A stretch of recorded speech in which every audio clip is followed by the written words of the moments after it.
All right. Good afternoon, everyone, and thank you for being here. I'm Secretary of State Robert Rodriguez, and I want to thank our host today, Mona Golub, the Vice President of Public Relations and Consumer Services for Price Chopper Market 32. It's great to be here in Clifton Park. I also want to recognize my colleagues in government, Assemblymember Amy Paulin and Senator Kevin Thomas, for sponsoring the legislation that we're talking about here today.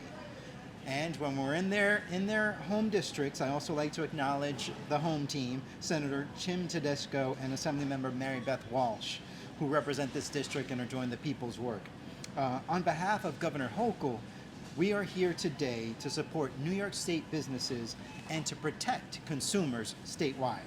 So I've been in this job a little bit over a year, and I know that many people still don't exactly know what the Department of State does. So, we are charged with many things, but just a few things that I'd like to name. First, we assist new Americans with legal services and workforce development. We help individuals start a business with our entrepreneur program. We license nearly 40 different occupations, many of which are anchors in our community, including our real estate brokers and salespeople, beauty enhancement, barbers, and security guards. We assist communities all across the state by investing in them with our flagship investment program, the Downtown Revitalization Initiative, which brings our downtowns back to life. And we oversee consumer protection. The Consumer Protection Division is charged with educating consumers to be smart shoppers and to know their rights and to make informed decisions. And we help businesses to be able to understand the laws and follow those rules so that everyone is working from the same on the same playing field. And that's why we're here today. Specifically, we're talking about gift cards and scammers. So we know that for many of you, we struggle to find the perfect gift, present company included. And gift cards can be a very easy option to be able to solve that dilemma. But there's the flip side. According to the Federal Trade Commission, nearly 65,000 consumers filed complaints last year related to gift card scams. And those have accounted for almost $228 million in losses. And today, we know that the number of gift card scams only continues to rise. And that's why it's more important than ever to educate our consumers so that they know that gift cards should only be used for gifts, not for payments. Requesting gift cards as payment has been an increasingly popular way for scammers to take people's hard-earned money because they are nearly impossible to trace. So by providing those numbers on the back of a gift card, it is just like giving them cash. So whether the victims give those numbers over in a photo or a text message, they're essentially handing money over to scammers that eventually find their way into foreign banks and accounts that we can't trace. That's the difference between a gift card and a credit and a debit card. When you use a credit and debit card, we know where it's going and we're able to speak with that institution to get the money back if possible. And I know we say, oh, scams are so easy to spot. But sometimes they aren't. Let me give you a few examples. First example, a consumer purchased a puppy from a breeder advertising on Facebook Marketplace. The puppy was over $2,000 plus added fees and expenses, but the breeder said they didn't take credit cards, so they told the consumer to buy Visa gift cards and provide them with the numbers and the pins. The consumer did that, as requested, for a total of $3,700 in gift cards to pay for the puppy, the shipping, the crate, and the insurance, and then the breeder disappeared. And the consumer was now out $3,700, and the worst part, no puppy. I'll give you another example. A consumer received a Facebook message from a friend stating that they were stranded with a flat tire and they needed money for the tow truck and a new tire. And the friend asked if they could purchase a $500 gift card for them and that they would pay the consumer back. Helping a friend out. It's what any one of us would do. The consumer purchased the gift card, provided the number and the PIN, and then later found out that the friend's Facebook account had been hacked and that the request for $500 was a scam. And there he is, or she is, out $500. The third example, a senior citizen received an email that looked to be from their bank to authorize a large cash transfer to an overseas account. The gentleman called the number in the email and was told that the only way to stop that transfer from happening was to overdraft his account, basically bring his account to zero funds, so there would be no funds to transfer to this foreign account. He was told to do this by purchasing gift cards for the amount that he had in his checking account, and then it'd be put right back in. The alleged bank said that they would process the gift cards and then immediately place those dollars back. He did as he was instructed, purchased the gift cards, gave the number, and you see where this is going, that yes, out $7,200 because of a scam. So sadly, gift cards can take many forms, scams can take many forms.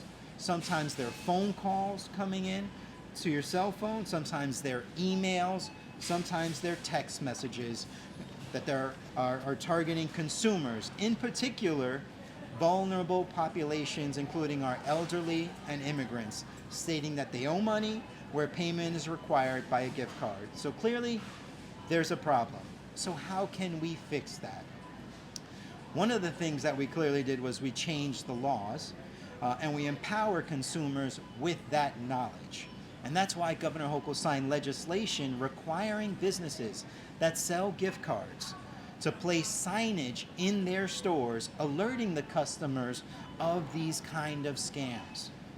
So starting on June 20th, signs like these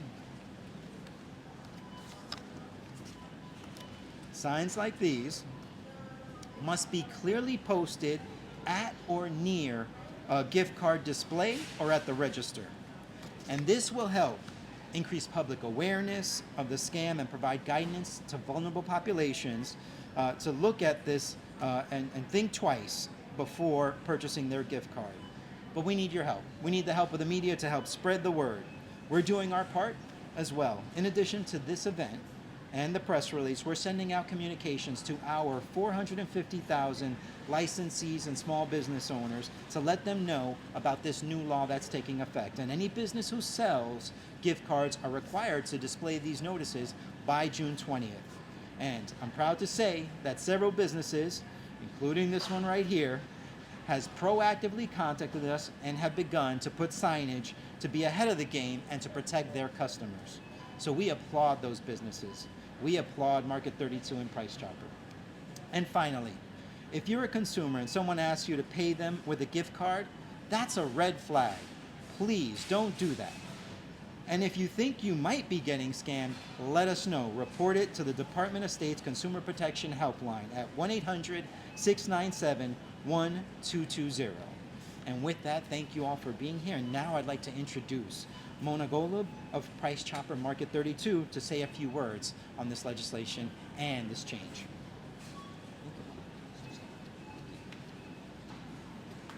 Thank you so much. As a grocery retailer, we at Price Chopper Market 32 interface and interact with customers on a very regular basis. We help people feed themselves and take care of their families. And there's a lot to that, not just the provision of vital goods and services, being able to help with health care, health and wellness, pharmaceutical needs, special occasion flowers for life cycle issue, and of course, protecting and sustaining our customers. So we are really well positioned to help deliver this very important message that will keep our customers safe. And it gives us great pride to be able to partner with the state of New York and ensure that at every single one of our registers across our stores, whether in the pharmacy, the food court, or up at the front end, we have signage that will help customers better understand the opportunity that they have to safeguard themselves against this kind of fraud. So thank you for letting us join in this crusade. Thank you. Great. Thank you. Any questions? Yes. First of all, speak up. Yeah, come right over in front of me here. Yep. Stand just to the left of my left. Right there. Go nuts. First question. Well, again, has something similar to this law been done in the past, and was it effective? So there have been different pieces of legislation focusing on gift cards, but not anything that deals with the education component.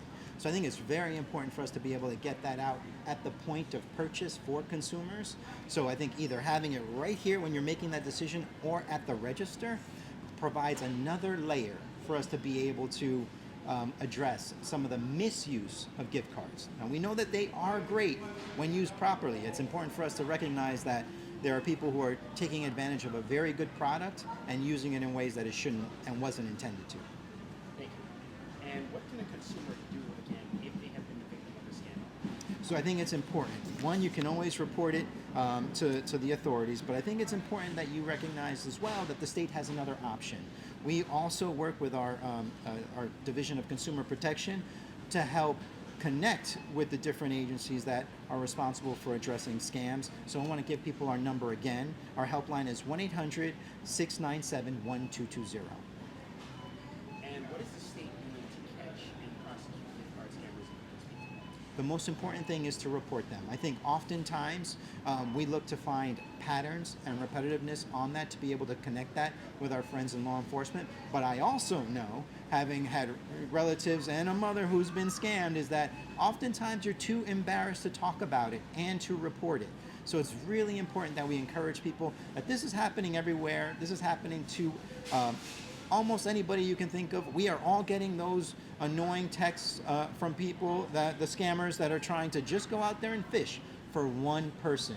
So it's important for us to raise the awareness about that and let people know, please contact either us or your local law enforcement to report these scams when they occur.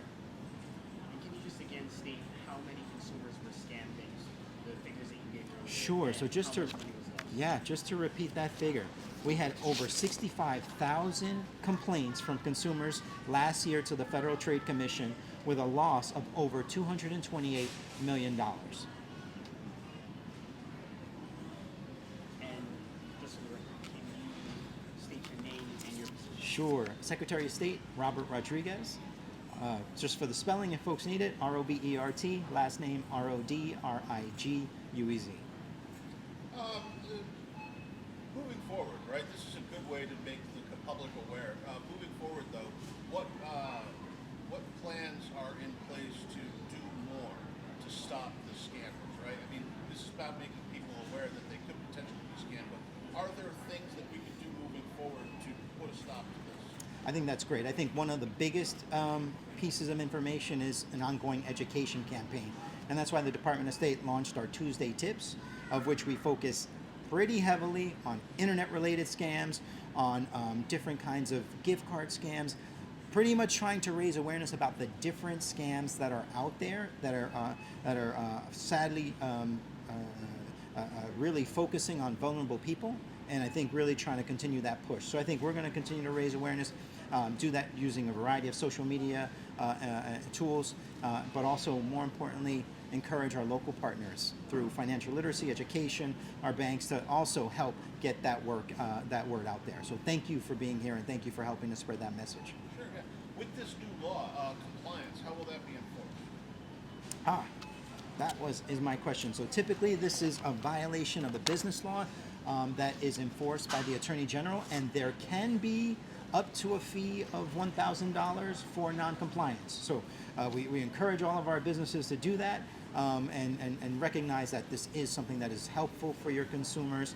You can even design your own sign if you don't like the one that we came up with, as long as that information is there about who they can contact and the information about gift cards being utilized for scams. You can pretty much design your own so that it fits your own branding. So then there's no cost for this, right? It's free to business owners to find it, download it online, print it out. Absolutely. There's no cost for the sign, and you can jazz it up if you like. And where would I find the information that I need to make this sign? Sure. You can get that at our website at the www.dos.ny.gov. Got anything else, bud? Thank you. Excellent. Thank you.